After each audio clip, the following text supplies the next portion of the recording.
ये दूसरे गुरु हैं। पहले गुरु थे चैत्य गुरु।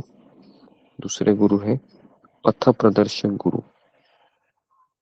मतलब पथ प्रदर्शक गुरु मतलब वह गुरु जो कृष्ण तक पहुंचने का मार्ग दिखलाए, अथवा जो हमें सर्वप्रथम आध्यात्मिक जीवन के विषय में ज्ञान प्रदान करे। उदाहरण के लिए ध्रुव महाराज के लिए पथ प्रदर्शक गुरु कौन थे? कौन बता सकता है मुझे कि ध्रुव महाराज के लिए पथ प्रदर्शक उनकी माँ गुरु नारद जी। कौन थे? नारायण जी। नारद जी। उनकी माँ। जी, ध्रुव महाराज के लिए पथ प्रदर्शक गुरु थे उसकी माता। उसकी माता ये गुरु थी उसके लिए, जिसने कहा कि नारायण तुमको जंगल में मिलेंगे। और इस तरीके से अपनी माता के कहने पे वह जंगल में प्रवेश करते हैं और उनको वहां पर उनके आध्यात्मिक गुरु मिलते हैं जो है नारद मुनि। तो ये दूसरे गुरु है पथ प्रदर्शक गुरु, जो हमें आध्यात्मिक जीवन के विषय में ज्ञान प्रदान करे। और जब बालक ध्रुव उसकी विमाता द्वारा अपमान हुआ तो सुनीति ने कहा था कि तुम विष्णु की शरण में जाओ। तो ये आपको समझ में आया होगा।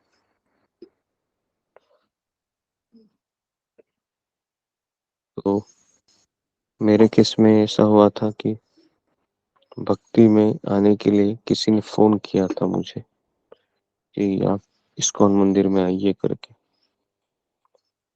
तो इस्कॉन मंदिर में से जुड़ा मैं 16 माला करने लगा, गीता पढ़ने लगा। तो इस केस में मेरे गुरु कौन हुए? पथ प्रदर्शक, जिसने मुझे फोन किया था, है ना, उनका नाम था देवदत्त प्रभु, जो मेरे रिलेटिव थे। और मुझे वो डेट भी याद है, 15 मई 2003 को फोन किया था उन्होंने। और उस समय मैं काफी जूझ रहा था अंदर से अनेक प्रश्नों के लिए। तब मेरा उम्र था 15 नहीं 18, 18 ईयर्स था। हाँ, तो उस समय उन्होंने फोन किया था और कहा था कि इस्कॉन में आ जाइए, आ जाओ करके, अच्छा प्रसाद मिलता है और भगवान के दर्शन होते हैं। तो इस तरीके से उन्होंने मुझे बुलाया और काफी समय दिया उन्होंने मुझे। मेरे लिए माला खरीद के दी, झोली खरीद के दी, उसके बाद एक किताब दिया और हमेशा मुझे फोन करते थे फिर वो। लेकिन आज उनका कोई फोन नहीं आता है क्योंकि वो स्वयं भक्ति से दूर हो गए हैं। तो ये हो गए दूसरा पथ प्रदर्शक गुरु। तीसरा है शिक्षा गुरु। ठीक है, शिक्षा गुरु वह गुरु है जो हमें दिव्य ज्ञान देते हैं। वे हमारे स्वयं के दीक्षा गुरु भी हो सकते हैं अथवा अन्य कोई प्रामाणिक वैष्णव गुरु।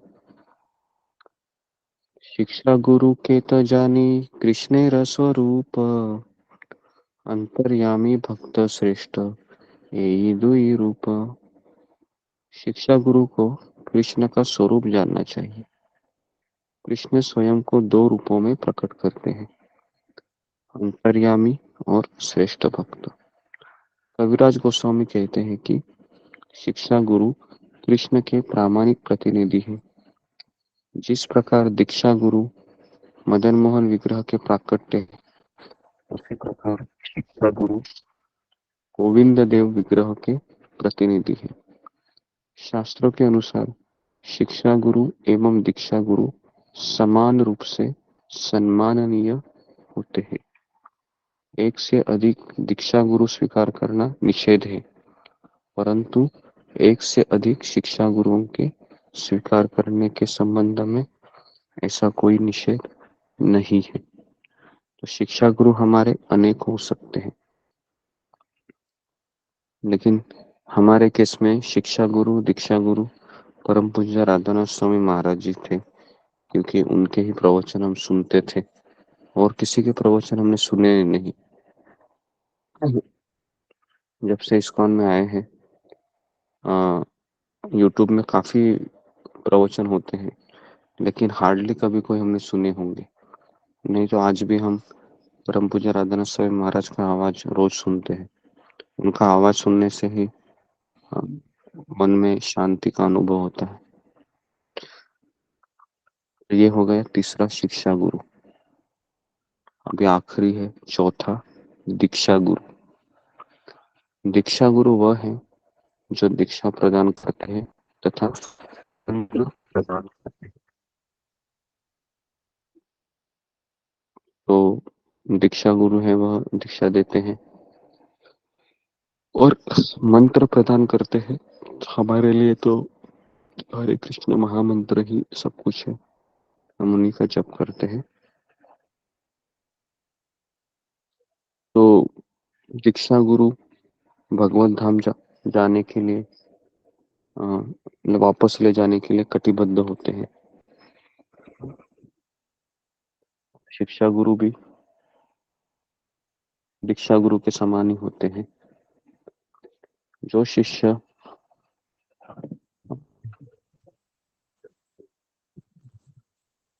परंपरा से जोड़ते हैं, जो शिष्य के प्राणधन होते हैं।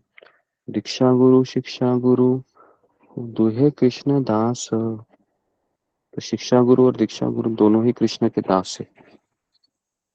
शिष्य को चाहिए कि वह अपने गुरुदेव को कभी भी सामान्य जीव न समझे।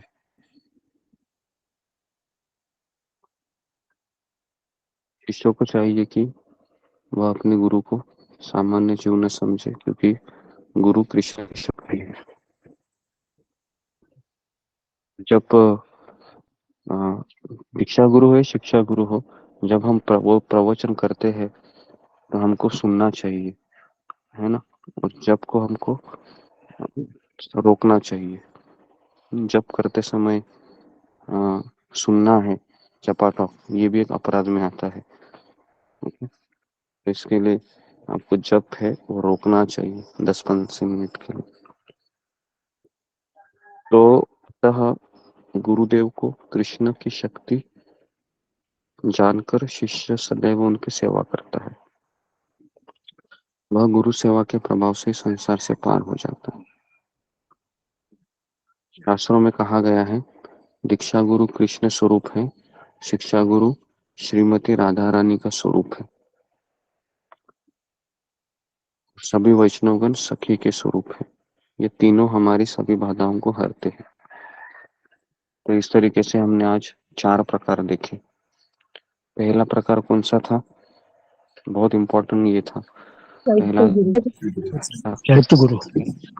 पहला प्रकार था चैत्य गुरु। चैत्य गुरु परमात्मा जो हमें गुरु से मिलवाते हैं और हमारी हम उनको देखते हुए प्रगति करने लगते हैं।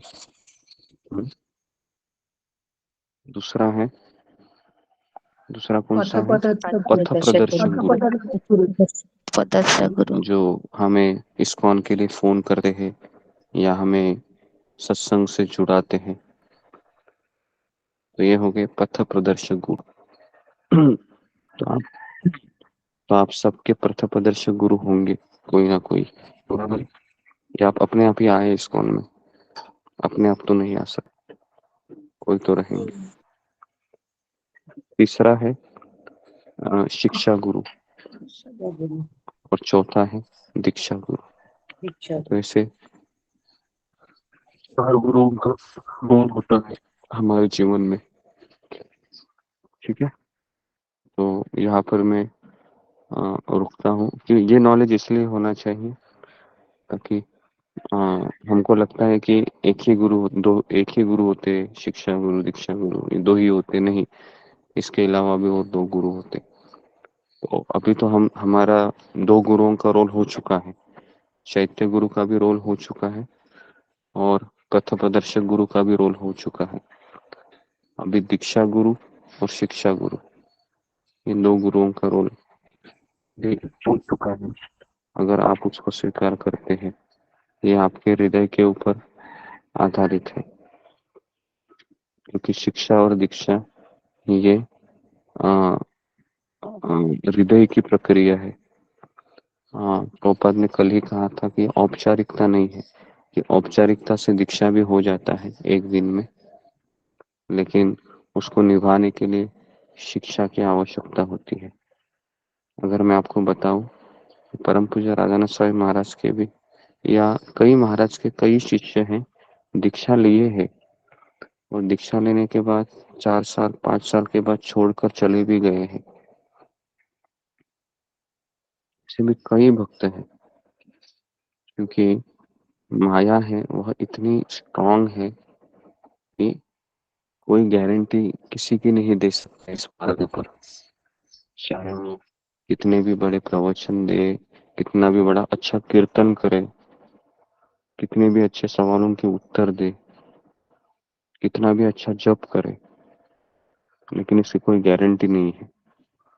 लेकिन एक चीज की गारंटी महाप्रभु देते हैं, वो है तृणादपि सुनीचेन तरोरपि सहिष्णुना अमानेन मानदेन कीर्तनीय सदा हरि। ये 4 चीजें हैं तो उसकी गारंटी है कि वो भक्ति में टिकेगा। पहला है विनम्रता, सबको सबके सामने झुकेगा। सबके सामने झुकने का अर्थ है भक्तों के सामने झुकना। कभी कभी भक्तों के सामने भी नहीं झुका जाता। दूसरा है सहनशीलता, कि मेरे जीवन में मानसिक शारीरिक आर्थिक परेशानी आई है, इसमें मैं सहन करके चलूंगा। तीसरा है दूसरों को आदर देना। चौथा है मैं खुद आदर की इच्छा नहीं करूंगा। ये 4 चीजें अगर हमारे पास है तो हम टिक सकते हैं। लेकिन मैं अच्छा कीर्तन करता हूँ, मैं अच्छा गाती हूँ, या फिर मैं अच्छा मुझे प्रश्न उत्तर लिखना आता है, ये कोई ये हमको भक्ति में आगे बढ़ने के लिए मदद करता है, लेकिन ये क्वालिफिकेशन नहीं है। क्वालिफिकेशन ये है। तो इसलिए मेरा आपसे निवेदन है कि है जो भक्ति में जरूरी है चीजें, विनम्रता, सहनशीलता, आज्ञा का पालन करना बहुत इंपॉर्टेंट चीज है। अगर ये अगर नहीं है, बाकी सब कुछ है तो भी हम भक्ति से चले जाते हैं, क्योंकि अहंकार सबसे बड़ा हमारी रुकावट है भक्ति मार्ग में। और अहंकार हमको आगे जाने नहीं देता है। देखिए आप, तो इसके लिए हमको विनम्रता चाहिए और गुरु का आदर करना चाहिए। गुरु को जीवन का लक्ष्य आज्ञा का पालन, चाहे मेरे मन को समझ में आए या नहीं आए, मुझे आज्ञा का पालन करना है। तो ये सब चीजें बहुत जरूरी है भक्ति मार्ग में। तब जाके हमारा जपा भी अच्छा होगा और हम विनीत भाव से भक्तों का संग करेंगे, आदर देंगे। ठीक है, तो यहाँ पर मैं रुकता हूँ। बहुत बहुत धन्यवाद आप सबका। तो एक्चुअली नेटवर्क का बहुत समस्या होता है, तो मुझे बाहर आना पड़ता है। और अभी बारिश हुई है, यहाँ पर सांप भी निकलते रहते हैं, तो उसके लिए मुझे भी थोड़ा इधर उधर देखना पड़ता है। ओके, तो यहाँ पर मैं रुकता हूँ। बहुत बहुत धन्यवाद आप सबका। हरे कृष्णा हरे कृष्णा, कृष्ण कृष्ण हरे श्री हरे, कृष्ण चंद्र हरे राम हरे राम, हरे कृष्ण जी दंडोत राम। श्रील प्रभुपाद की जय। परम पूज्य राधानाथ स्वामी महाराज की जय। श्री प्रभु